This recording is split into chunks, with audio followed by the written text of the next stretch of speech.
বিজ্ঞানীরা, পদার্থবিদ যারা গবেষণা করে এটাই পেয়েছেন, লোহা আসলে পৃথিবীর না।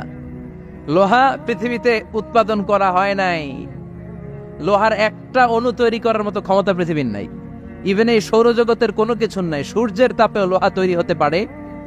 লোহার ছোট্ট একটা অণু তৈরি করতে কমপক্ষে 1 কোটি ডিগ্রি সেলসিয়াস তাপের প্রয়োজন হয়। তার মানে এটা পৃথিবীর কোনো উপাদান নয়, এটা আনজালনাল হাদিদ। আল্লাহ বলেন, মহাবিস্ফোরণের কারণে গলিত অন্য কোনো তারার ভেতর থেকে লোহার উপাদান আমি পৃথিবীর ভিতরে এনে ঢুকিয়ে দিয়েছি। তার মানে পদার্থের কথা কোরআনে আছে না নাই? সূরাতুল হাদিদ, লোহার নামে একটা সূরা দিয়েছে আল্লাহ কোরআনে। সুবহানাল্লাহ পড়বেন না? সূরার নাম সূরাতুল হাদিদ। সূরার নাম কি? চিল্লায় বলেন সূরার নাম সূরাতুল হাদিদ। হাদিদ মানে লোহা। আল্লাহ বললেন, ওয়া আনজালনাল হাদিদা ফীহি বাসুন শাদীদ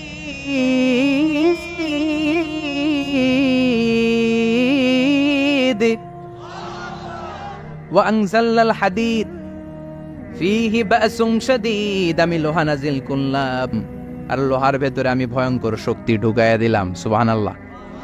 ফিহি মানাফিউ লিন-নাস, লোহার ভেতরে মানুষের জন্য অনেক কল্যাণ আছে। সুবহানাল্লাহ। লোহা ছাড়া পৃথিবীতে কিছু হয়?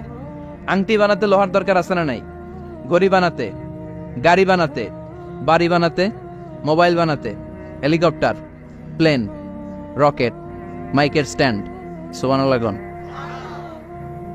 এমন কোন জিনিস নাই যেটার মধ্যে লোহা লাগে না। এজন্য আল্লাহ বললেন, এই লোহার নামে আমি একটা সূরা ডেডিকেট করলাম, ওয়া আনজালনাল হাদিদ ফিহি বাসুন শাদীদ।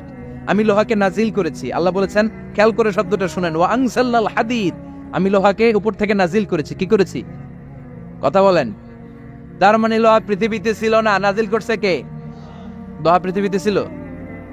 পৃথিবীতে ছিল। পৃথিবীতে থাকলে নাজিল করবেন কেন? এই যে কোরআনটা পৃথিবীতে আগে ছিল, নাজিল করছে কে? কোন ফেরেশতাকে দিয়ে? সাইয়েদনা জিবরাইল। কোন নবীর উপর? বিশ্বনবী মুহাম্মদুর রাসূলুল্লাহ। আল্লাহু আকবার। তার মানে ওহি পৃথিবীতে ছিল না, আল্লাহ উপর থেকে নাজিল করেছেন। নুজুল মানে উপর থেকে নিচের দিকে আসা।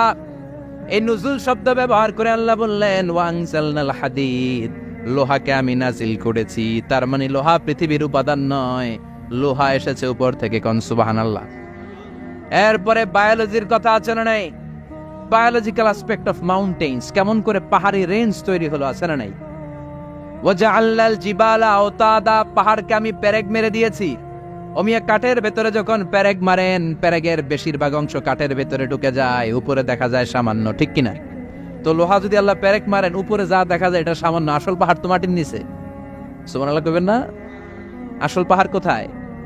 পেরেক যদি কাঠের মধ্যে ঢুকিয়ে দেন, পুরো পেরেকটা কাঠে ঢুকে যায় না, উপরে দেখা যায় কদ্দুর? সামান্য। পাহাড়ের যা আপনি দেখেন, এটা তো পেরেকের মাথা। পুরো পাহাড়টা আল্লাহ জমিনের ভেতরে গেড়ে দিয়েছেন। চিল্লায় পড়েন আল্লাহ।